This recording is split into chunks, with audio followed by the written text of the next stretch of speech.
Monterrey, Mexico. Today I would like to talk about one of my personal highlights of the TCH live show this year. Okay, let's get into the action. Well, Garrett with the suited diaper here, deuce three of spades. Seems like we got a lot of interest in the chat for like more player info on like bios and stuff. So Oh, Moneymaker just flops quads. Oh wow. Okay. A 5 on the turn would just be disastrous. Garrett with a gutter ball to a straight. Dustin, who's not scared to bluff at it. Queen 9 high, bets 300, and this is unfortunately go call. Yeah. The worst spot to bluff. Now Moneymaker can only just call. Like, you don't want to fold anything out. You have the entire board praying for a money card to come for somebody else. So the hand plays at 25, 25, 50 at TCH Live. We have pocket sixes in the hijack and go for a pretty standard open raise. Dustin is in the cutoff and makes a very loose call with the queen 9 off. And Garrett defends the straddle also with a very loose call with this reduced suited. Flop is 6-6-4, so we flop just quads. On this board, I don't want to see bet my range. I think it's very important to have a protected checking range here. I will do this with my big overpairs, so aces, kings for sure, queens probably in frequency. Also, I like to have some 6x in my checking range, and sixes, so quads, is a premium candidate for this because we block the board completely. C-bets on this board would be for value for sure my lower pocket pairs because they need more protection against random overcards and my pocket fours to get the maximum cooler against 6x. So, like I said, we decided to check our pocket sixes, also for giving Dustin the chance to step this board. We also know that Dustin likes to punish checking ranges, which is really good because most people or most players don't protect their checking ranges enough. That's what he does and goes for a big size step. Garrett is now in a pretty tough spot because the 3 deuce has no showdown value. So I think his combination is a pretty nice candidate for a check raise. So he has some pretty nice backdoors. With a 5, he can improve to a straight, which is mainly good. But he has to be careful because the 5 also has some negative implieds. So if he hits a 5, Dustin could improve with a 6-5 suited or something to a boat or his pocket 5s, which he would probably step to. So his outs are not really clean. That's why I think he can fold in a high frequency, check raise in a low frequency.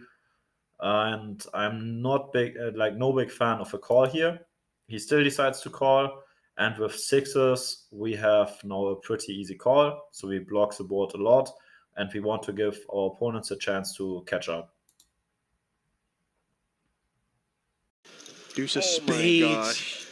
So now Garrett has got a flush draw and an inside straight draw. Moneymaker has nothing to do but check 3, call. but 4 sixes in his hand. And look at his face. This man is impossible to read. Dustin loves the aggression, continues to bet 800.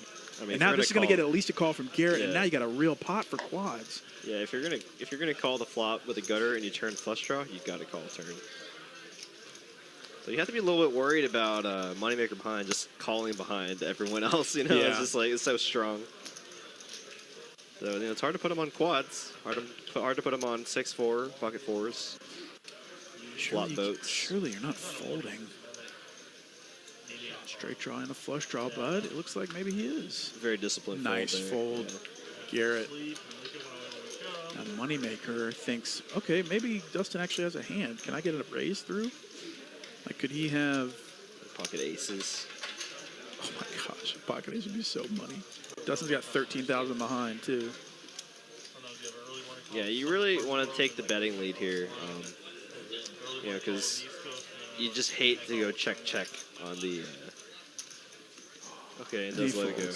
He was making me nervous there. The chips back and forth. Moneymaker can't show that one. So the turn brings the ace of spades, which is one of the cards I was hoping for. So when we think about this turn, it's a pretty amazing card for our range because we were for sure open raising pre-flop, lots of ace x, and we check call for sure if we have a backdoor flush draw on the flop. So we have lots of ace king, ace queen, ace jack, ace 10, whatever, with a backdoor flush draw. So we improve a lot on this turn. That's why we could think about leading this turn, but we also, want to give Dustin the chance to continue bluffing or value betting for sure in case he has an ace. That's why, we check and Dustin continues bluffing. So Garrett now has a, in my opinion, pretty clear call. So he has a flush draw and a gut shot. So in case he decides to call the flop, then in my opinion he has to call the turn. But Garrett too good. Sniffs it out that I'm trapping, and makes an insane fold in my opinion. So feeling player felt it and goes for the very disciplined fold. Now I have to decide what I'm doing. So first, like the disadvantage of check raising here is that we push Dustin out of lots of potential bluffs, but also it's possible that he has like already a mate hand, so he can have pocket fours for sure. He can have random ace x, and our line looks a little bit weird. So we check call the flop, and now we decide to check raise the turn. So we're representing basically a trap pre-flop, which we definitely have. So we will have definitely something like aces or sixes. So looks for sure very scary when we check raise, but I still would expect lots of calls by his flush draws and ace x. So there is for sure a pretty big range which I can target to get maximum value. Also, we see that we play pretty deep, so I want to play a maximum big pot when I have a very strong holding. That's why I decided against trapping and for fast playing. And it was really interesting to see on stream that Dustin was actually tanking a lot and was also already putting out chips for going for a potential rebluff. But unlucky for us, he decided against it and made a pretty clear fold.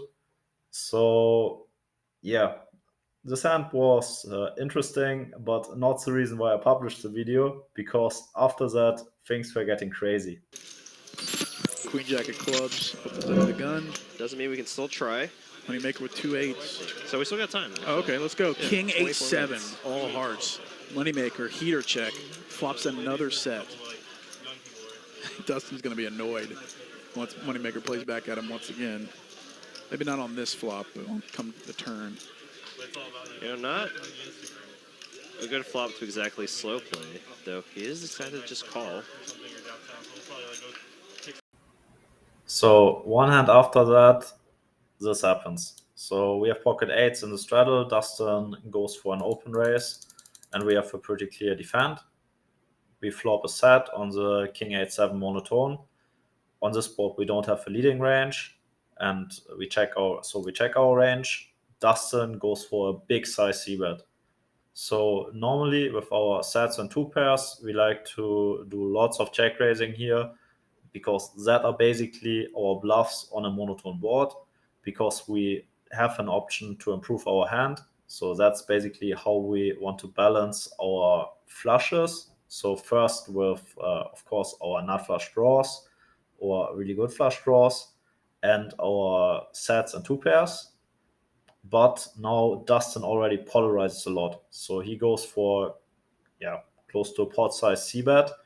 That means he is representing minimum a very strong king, or already a flush, or complete air, because it's very polarized.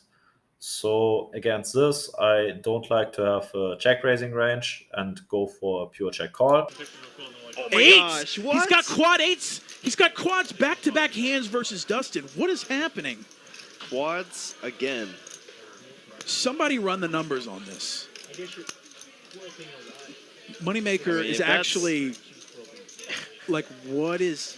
He can't even believe it. If that's not entertaining, I don't know what is. Hit that like button. This man just flopped double quads quads. previous hand and turns quads like a pure set of quads. This is such an annoying bet, too. And Dustin does not want to be punked on stream. And this is, yeah, you're right. This is an annoying bet. 700. It's like you check called me on the flop. What are you leading turn with? And once again, Moneymaker has nothing to prove and is not going to show his quads again. Neither of those pots were that huge, but it's literally like a bazillion to one to get quads back-to-back hands. Are you serious right now? And yeah, on the turn, we make close to back-to-back quads, which I never had before and never after. So on this turn, so when the second card on the board pairs, the out of position player in theory likes to do lots of leading. That's what I decided to do, but I'm not very happy with my play here. So the reason is that Dustin already polarized so much on the flop that he represents a very strong range. So that's why I don't think it's good to lead this turn, and I should go for mainly a pure check call or check raise. I decided different, so I think I misplayed this hand. I went for about 80% lead, and unfortunate Dustin had just Queen Jack of clubs and went for a pretty clear fold. So I'm not 100% happy how I played this hand, but still crazy to make quads in basically back-to-back hands. Yeah, for sure I was also very excited to make quads back-to-back, and maybe that's the excuse for my misplay. So if you like this video, please press the like button and subscribe to my channel. Would help me a lot, and see you in the next video.